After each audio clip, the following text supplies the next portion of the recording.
Oh, snap.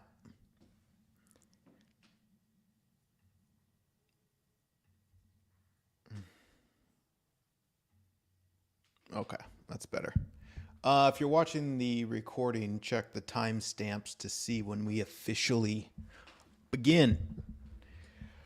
Okay, yes, I'm late. 4 minutes. We made it though.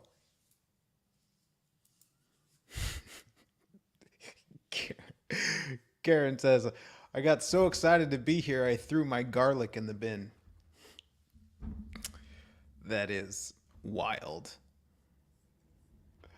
Absolutely wild.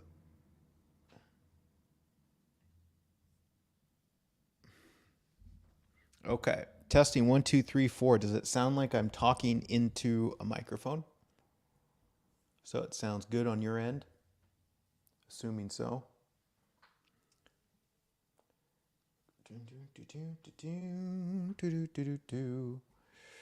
Okay, we'll start here in just a few.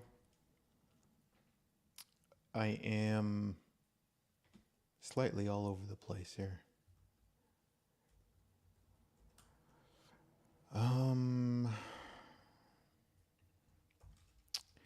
What are we talking about today?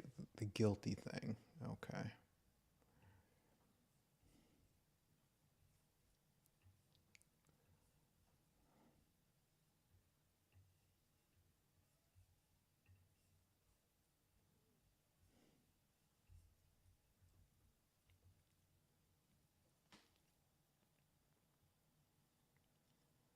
How you guys doing?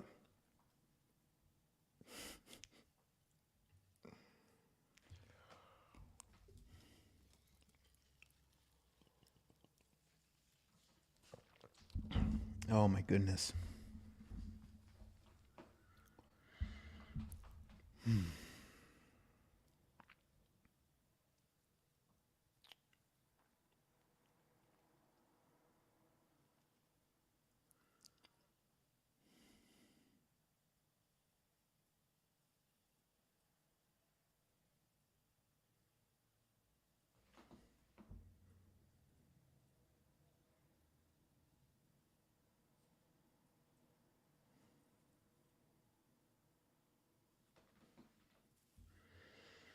We're going to start here very, very soon. I'm just going to give myself a minute to just be still. And then I'll say whatever I'm going to say.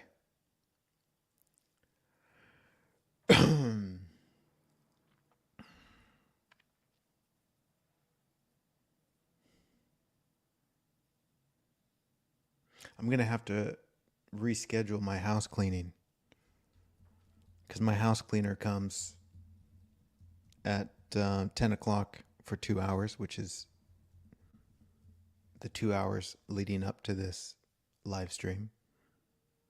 And so she leaves right as I'm getting ready to launch. I don't think that's working very well.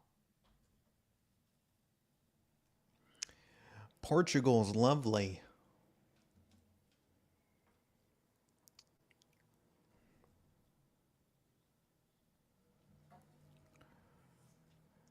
Okay. Oh, yeah. I'm going to be still. Then we're going to start. Okay.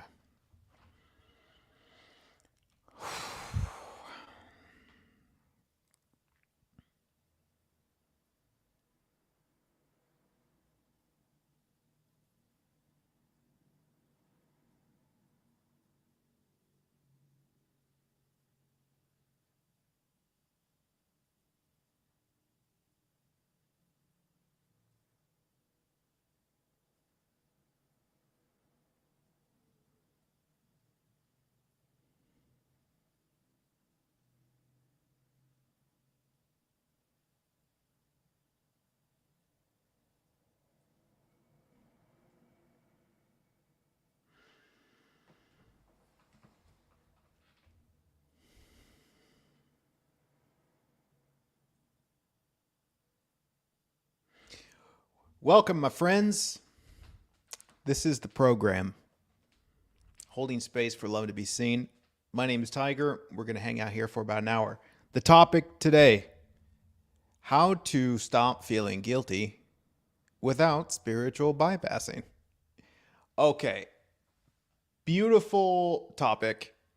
I wrote a relatively lengthy post on this, and whenever I write these things that they're actually kind of long, it makes for too long of an email, and so I turn it into a PDF as well, which I guess is easier for saving and reading. But it's always such a great little preamble before we do the program. So actually also after you watch the show, because it's a great review, maybe. And I'm going to be following the content a little bit that I took the time to write out on this subject by the same title, which will give me a bit of a guide on how to proceed. So, how to stop feeling guilty without spiritual bypassing. The inspiration for this topic came from a couple sessions I did this past week where feeling guilty was a common theme and was the challenge to overcome. And it was such a beautiful illustration to recognize that there's nothing wrong with feeling guilty. Because so easy we can look at spiritual insight and wisdom, and it leads towards, forgiveness. It leads towards innocence. It leads towards love and rainbows and butterflies. And because it points in that direction, we often think that it's wrong to feel guilty, or we shouldn't feel guilty. But one of the main points I'm going to make here about that, do you see that the assumption that I shouldn't feel guilty or that it's somehow wrong is to imply feeling guilty about feeling guilty? Isn't that interesting? And this is something I want to dive into, where we make these things so much worse by compounding them. Where if you're feeling guilty, then you feel guilty about feeling guilty, and then you feel guilty that you're feeling guilty about feeling guilty. And it just makes it worse. When really there's a space to just acknowledge the sincerity of what's going on and realize, yes, this is being felt, and I don't need to feel guilty about feeling guilty. I can allow the authenticity of my human experience to be the authenticity of my human experience and see what it's inviting me to discover. And naturally, we can draw a comparison here with the expression of fear, where I could eloquently describe how there's nothing to be afraid of in reality, and how we're only afraid of the mind's imagination. And in seeing that, it's both profound and liberating, but then it's also to recognize that because there's nothing to fear, it means you don't have to fear fear. Meaning, because there's nothing to be afraid of, when you're afraid, there's nothing to be afraid of. So it's like saying that it's perfectly okay to be afraid if you're afraid, because there's nothing to be afraid of. It's not to create an expectation or a demand that says, hey, if you're going to be spiritual, then you need to never be afraid. No, because you're a human being, and part of being a human being is to get lost in our imagination and create monsters that generate a fearful response. And that's okay. And the way that we see through those monsters is not by pretending we're not afraid. It's by acknowledging that, yes, we're afraid. what am I afraid of? And then you look at it. And then as you investigate it, you realize that what you're afraid of isn't real, which allows you to move through the fear. Very similarly, with guilt, if you're not guilty about feeling guilty, then you can acknowledge that you're feeling guilty and then look at what's going on, and it will allow you to move through that guilt. Ta-da! I think maybe we could be done right there. But here's something that I want to go into, which is the nature of spiritual bypass. And you know what I really don't like about this spiritual concept called spiritual bypassing is how much I see people using it in the context of talking about how somebody else is spiritual bypassing. It becomes one of those like spiritual weapons where we throw it onto other people and we proclaim that other people are spiritual bypassing, which from my perspective, and I guess this is not in all cases, but generally speaking, if I am constantly proclaiming that somebody else is spiritual bypassing, then I'm probably the one spiritual bypassing by using the concept of spiritual bypassing. Right? Just as you can use spiritual phrases to ignore the sincerity of how you're feeling, you can use the spiritual concept of spiritual bypass to bypass the sincerity of what's happening. So let me, in what appears to be a very unorganized way, explain a little bit more about what spiritual bypassing is. It's when we are using spiritual language, spiritual concepts, to distance ourselves from the authenticity of our human experiences, which is kind of like saying there's nothing real to fear, therefore I'm going to ignore the reality of my fear.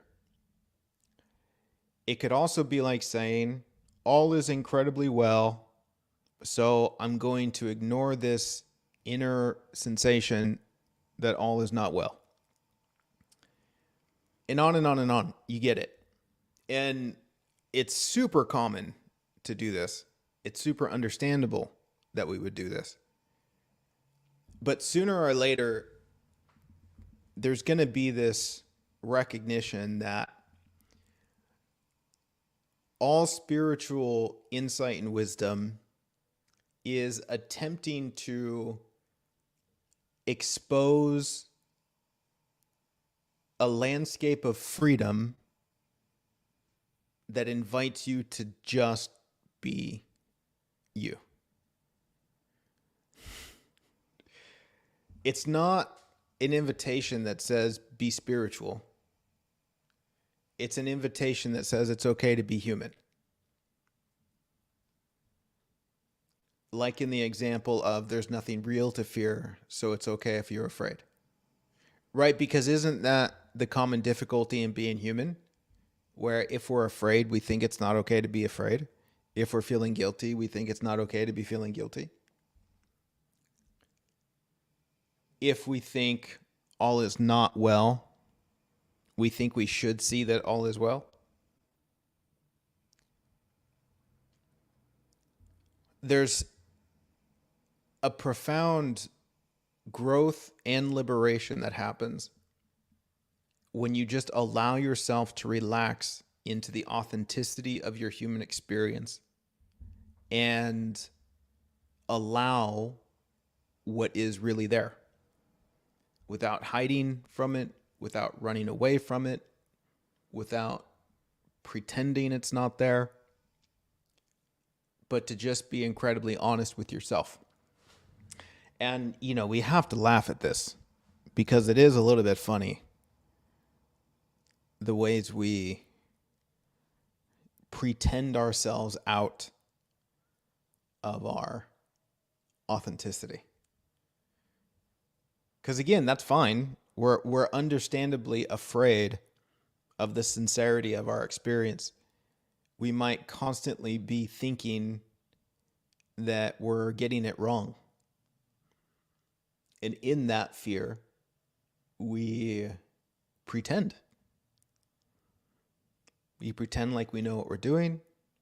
We pretend like we're not afraid in hopes of one day becoming spiritual. I don't know. As I'm doing this show, I'm so glad that I take the time to write these things out. Because it's so much more organized than me getting on here and talking about these subjects. Sometimes it goes really well, and sometimes I'm just all over the place. And today I'm just really all over the place. I feel like I've got 1,000 different projects going on, and this show is one of them. And I'm still not quite sure what this show is, but it happens every week. So let's see. Let me just go over and review what else I wrote here that I might be able to share with you for the ones who are too lazy to read it. Okay, we talked about spiritual bypass. We talked about the inspiration.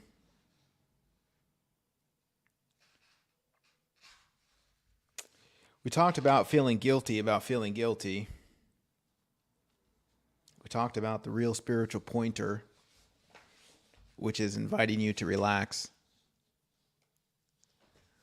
Let's see. Let me fill into what else I want to say, because this might just be a super short episode. Maybe I'll just hang out with you and answer some questions.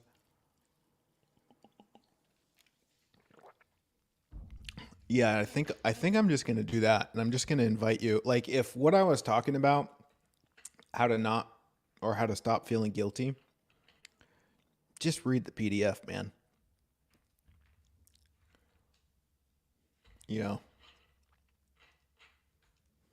And then I can just see what else I might want to talk about.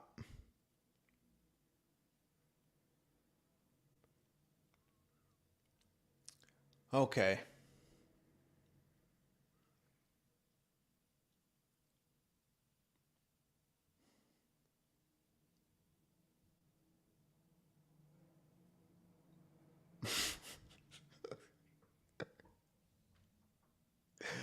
Okay, so let's just look at the real life example here, because this is hilarious.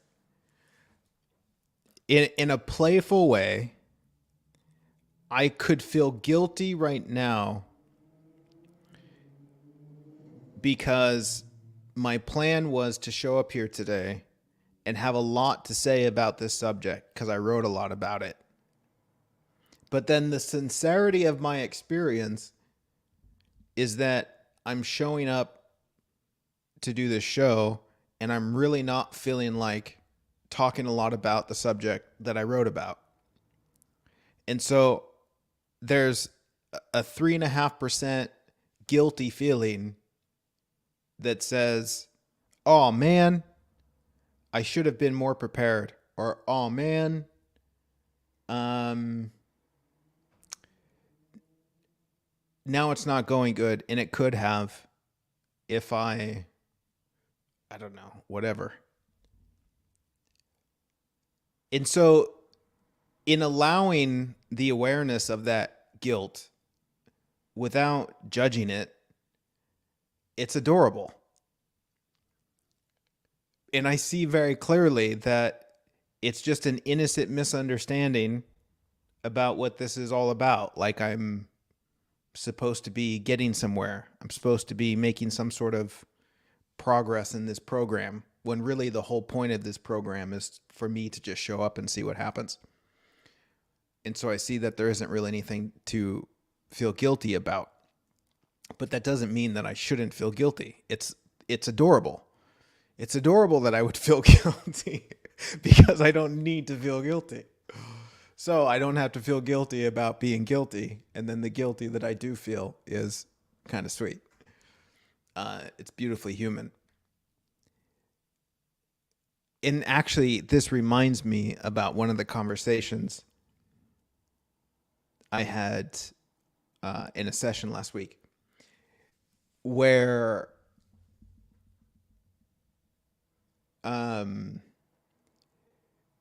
she, had some sort of interaction with another human being, and maybe she wasn't operating at her best and said and did some things that, could have been hurtful.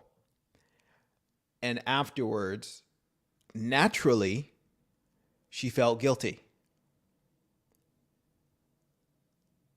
What is this guilty feeling saying? I mean, in one way, it could be saying a lot of things, but if we boil it down, in some ways, it's simply saying, I see that I wasn't moving in a way that honored my own heart. I see that I was operating from a fearful place. I see that I might have been blaming somebody else for my own fear, for my own lack of awareness. Right? It's just this self-awareness, like, oh, I wasn't moving in alignment because I got scared. And then I acted out in ways that weren't as kind as I could have been. That's a beautiful thing to see. And the pain of guilt, maybe it just invites you to take a moment to look at that. And also the beauty in this, when you don't hide from your own guilt, when you don't try and pretend your way out of it, you become much better at, let's call it, communicating an apology to those that were involved, where it's like, oh, wow, I see what happened. I see that I got scared. I see that I blamed you. And again, this could be just with yourself, where you can look at yourself and say, wow, I got scared, and I see where I wasn't very nice to you, self, because I got confused. I got scared. This is why pain is such a beautiful doorway. Whether it's guilt, whether it's jealousy, whether it's resentment, whatever it might be that is emotionally disturbing. And I've said this 1,058 times, that emotional disturbance is an alarm that tells me how I'm perceiving isn't in alignment with the truth of reality and the truth of what I am. Because my emotional experience is responding to my perception. It's not responding to what is or is not out there in life. My emotions are telling me the stories I'm believing in. And so if I'm feeling shitty, then I'm believing shitty stories. And so the shitty feeling invites me to stop, invites me to be still for a moment and see what it is that I think is happening. Because in every instance, when I'm feeling shitty, and this is just something that you can take to the bank, when you're feeling shitty, if you look at your perception, what you think things mean, you'll see that they don't really mean that. You'll see that you are telling stories that see yourself, others in life as less than, in a way that's just not true. And so our painful emotional experiences are simply inviting us to re-examine what we think is happening, see things more clearly. And as you do see things more clearly, then the pain starts to dissipate. It starts to transform. But of course, for that to happen, we have to be in touch with our authenticity. We have to be in touch with the sincerity of our emotional experience, which is to not feel guilty about feeling guilty, to allow ourselves to feel guilty, to not be afraid of being afraid, and be able to admit that when we're afraid. And I would also suggest that this is just the natural evolution of one's consciousness on their growth journey, is a deeper embrace of their raw humanness. Like, it is okay for me to be human. It is okay for me to be confused. It is okay for me to fail. It is okay for me to make mistakes.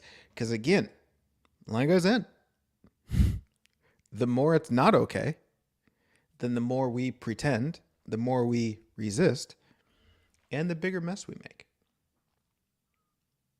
And that's a beautiful bigger mess that we make, because the bigger mess just invites us to get more honest with ourselves. It's a beautiful mess. That too is okay.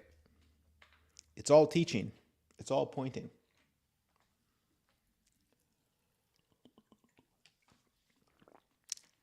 All right, lovelies. Now I'm going to hang out here and see if you guys have any questions, or see if there's anything that you want me to talk about.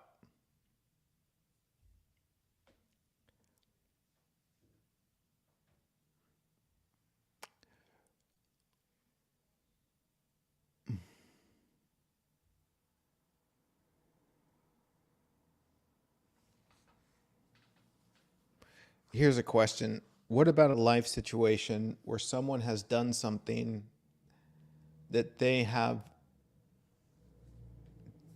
done something that they should feel guilty for long ago? How long does one keep holding on to the guilt for this? Oh, I'm trying to understand that question. I might ask you to rephrase it. What about a life situation where someone has done something that they have done something that they should feel guilty for long ago? That confuses me. My apologies. Maybe I'm misunderstanding. What about a life situation where someone has done something that they have done something that they should feel guilty for long ago? Maybe there's a typo in there. See if you can make that more clear for me.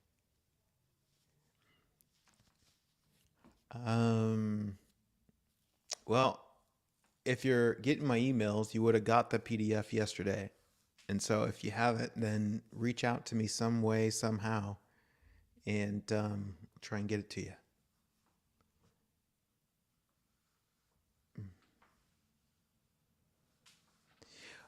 Okay. Some of these comments and questions that I see coming in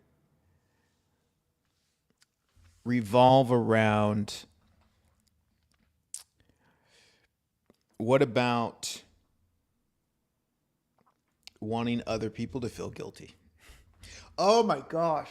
This is something that I wrote about in that PDF. And this is a huge subject. This is a huge topic. But it's also very simple. And you know, there's so much to explore in this life.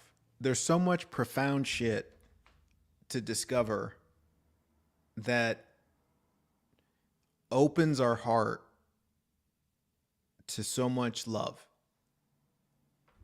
Let me say this, and you can see where it lands for you.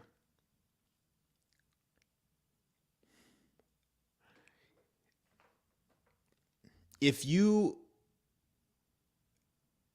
believe you are guilty, you will see other people as guilty, because you're looking through a lens that believes in guilt. If you see your innocence, you will see other people's innocence, because you're looking through a lens of innocence. And I'd also suggest, and again, the spiritual pointer,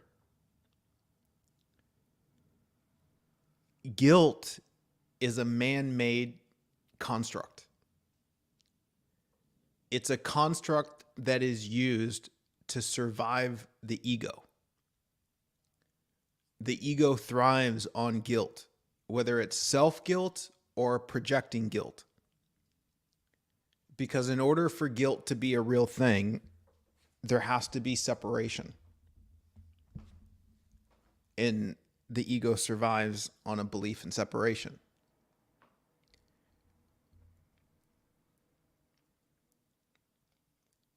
If all were one, guilt would be impossible. As with blame. And guilt is an expression of blame.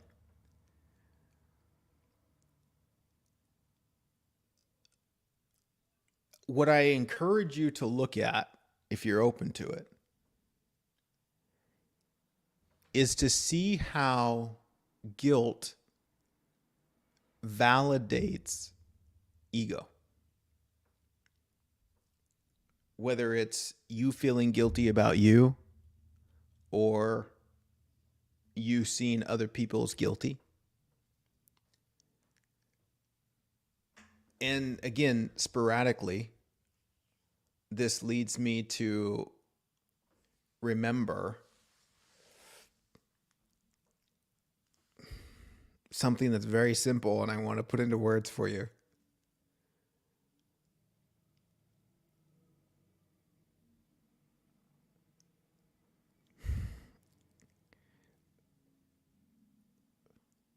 When I Okay, let me put it this way.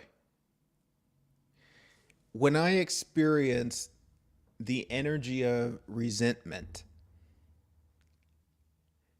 do you see how in my energy of resentment, I'm proclaiming that something else is guilty? Right? The thing that I'm resenting, the person I'm resenting, is projecting guilt onto them. That's why I'm resenting it. Now, if I examine my resentment and my projection of guilt, what I'm essentially saying is my shitty feeling of not being enough, of not being loved, of not being worthy, of being behind, is because of XYZ. XYZ could be a person. XYZ could be a circumstance. It could even be an object. Okay, so look at that.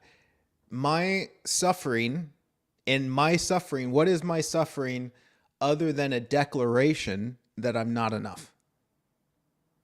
Right? This is what we suffer over. We don't suffer over anything in life. We suffer over a self-narrative that sees ourselves as less than whole. And so I have that self-narrative, and I'm saying that it's somebody else's fault that I have that self-narrative.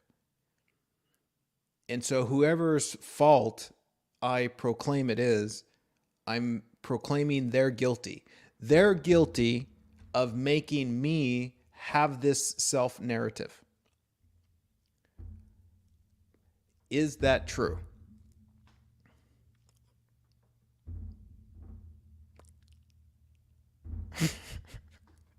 You're going to have to figure that one out on your own.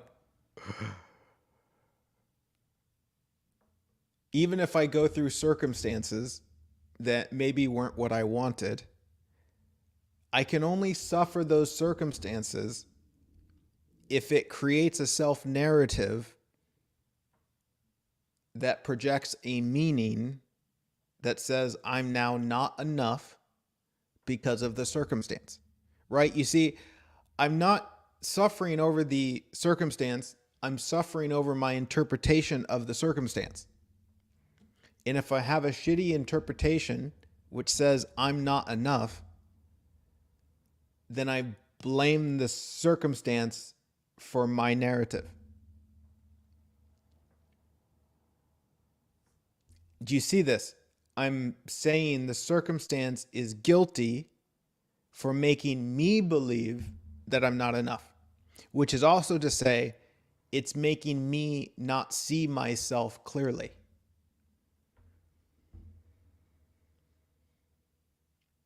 Is that true?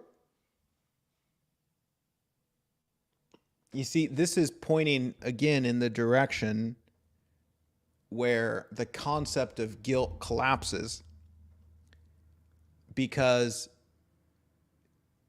we are blaming something that we think we're separate from as the cause of our inner experience, when our inner experience is 100% determined by the perception of what's happening and the meaning that we give it.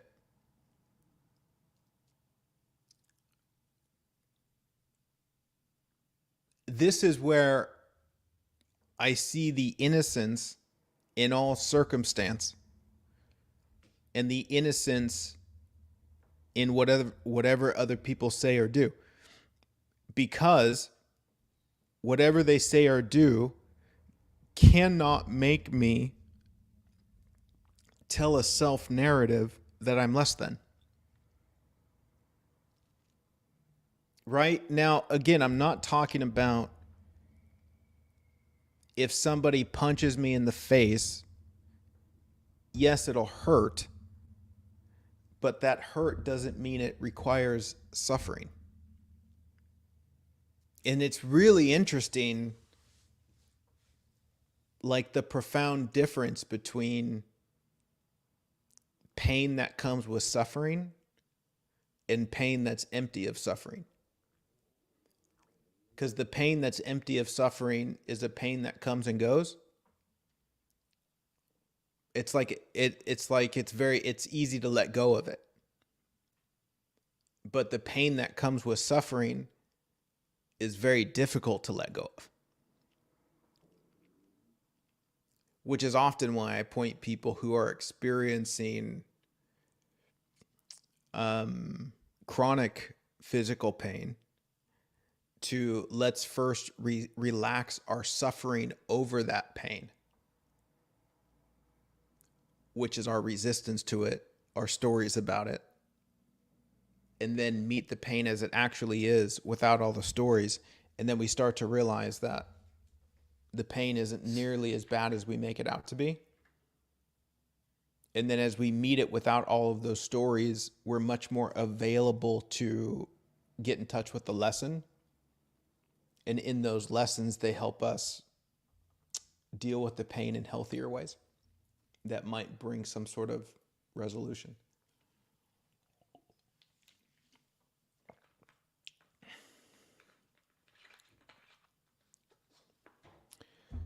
Amanda says, I feel guilty stronger when I'm angry at people I love, for example, family members. Of course. Of course. Because we identify with family members. We draw our sense of identity from family members. We look to our family members to tell us who we are. It always be that way as far as more likely.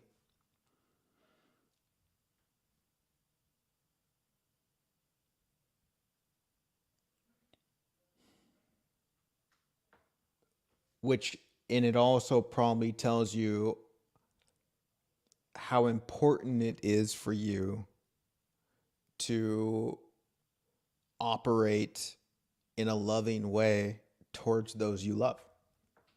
So if you're not moving in that direction, then you'll get a bigger pain response to help move you back in that direction.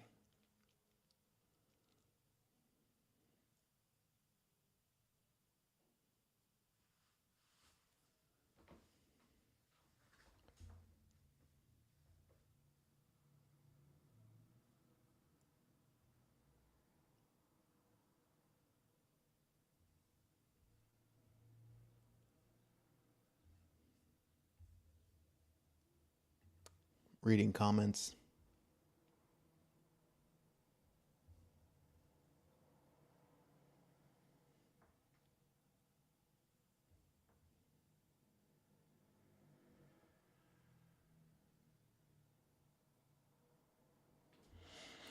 What about if someone threatens to harm you? What about it? What does that have to do with the guilty thing? Or are you just asking in general?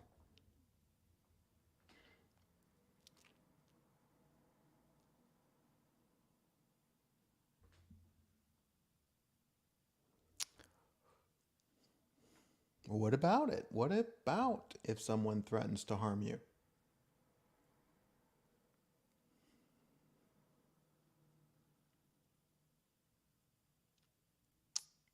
There's 1,000 different ways to respond to that. 500 from love and 500 from fear. So it's not so much what if this and what if that to handle the situation. It's more about what energy are you bringing to it. Is this an opportunity to see more clearly? Or is this an obstacle that's in your way? And yeah, there's so many different variables in that question that I just can't possibly speak to it specifically. Very generic.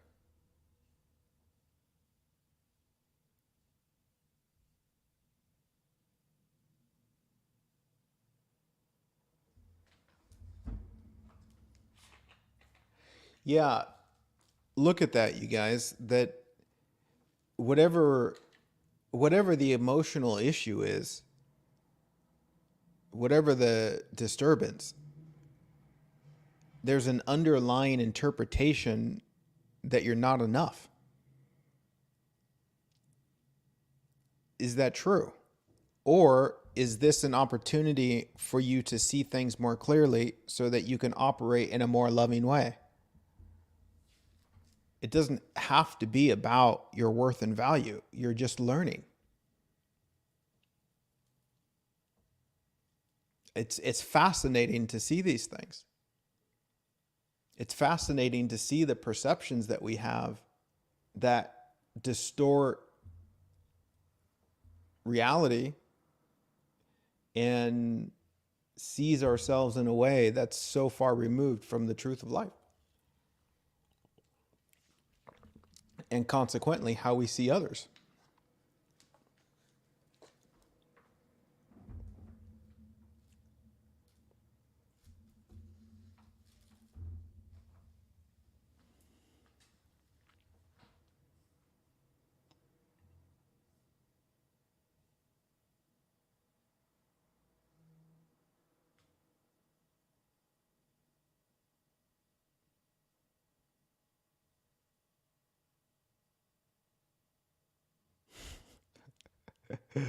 Amanda.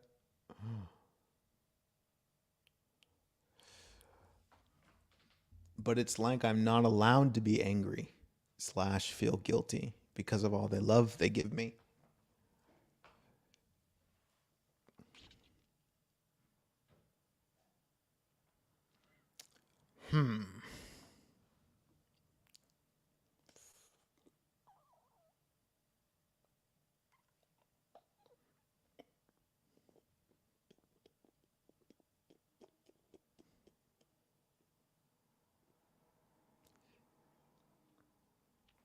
It only looks like I'm angry about that something. It only looks that way.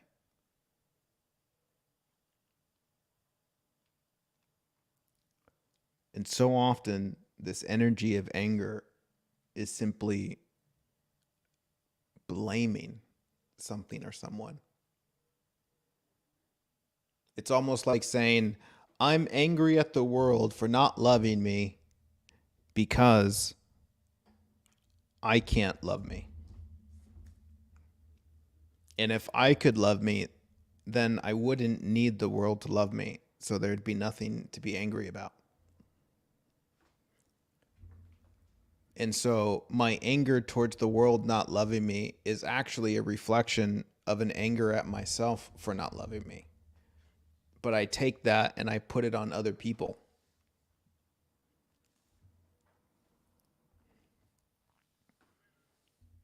And the more I avoid dealing with the real issue, which is my relationship with myself, then the more I'm going to get frustrated and the more I'm going to get angry at other people not doing something that's impossible. It's like I'm trying to get them to do my job, and that's not their job to do.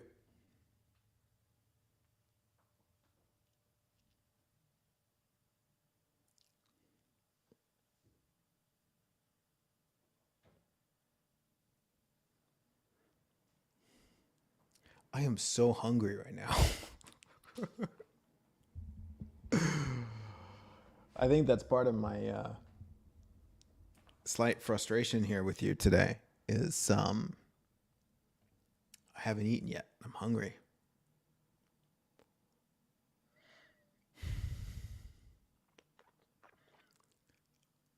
I'm a little bit hangry.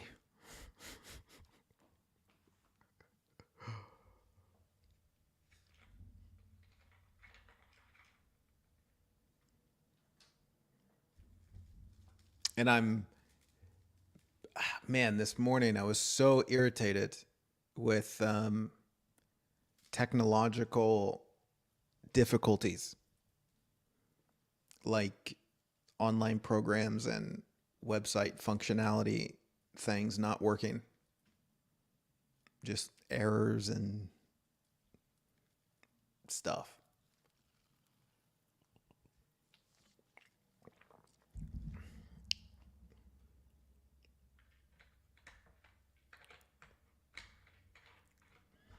All right, you guys, I think I'm done now that I'm being open and honest with you about how hungry I am. That's just what I want to do now. I want to go eat. I want to make myself some food. And then I want to get back to my other projects. But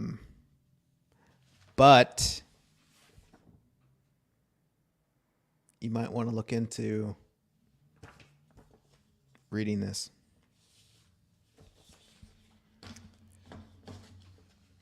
Because this will communicate this topic so much more clearly than I have communicated it with you here today.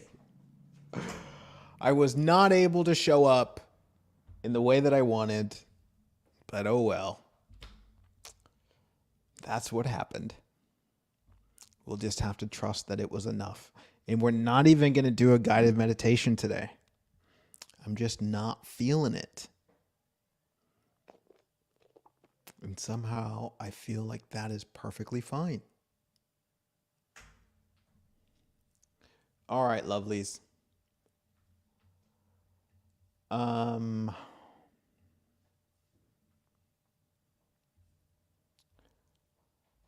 My apologies for not getting to all of the questions, but I'm going to go eat.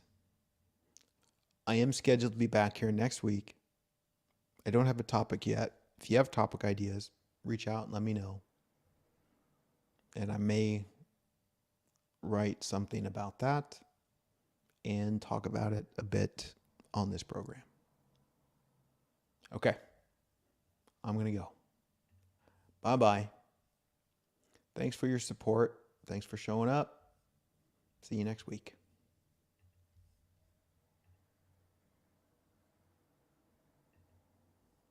Bye.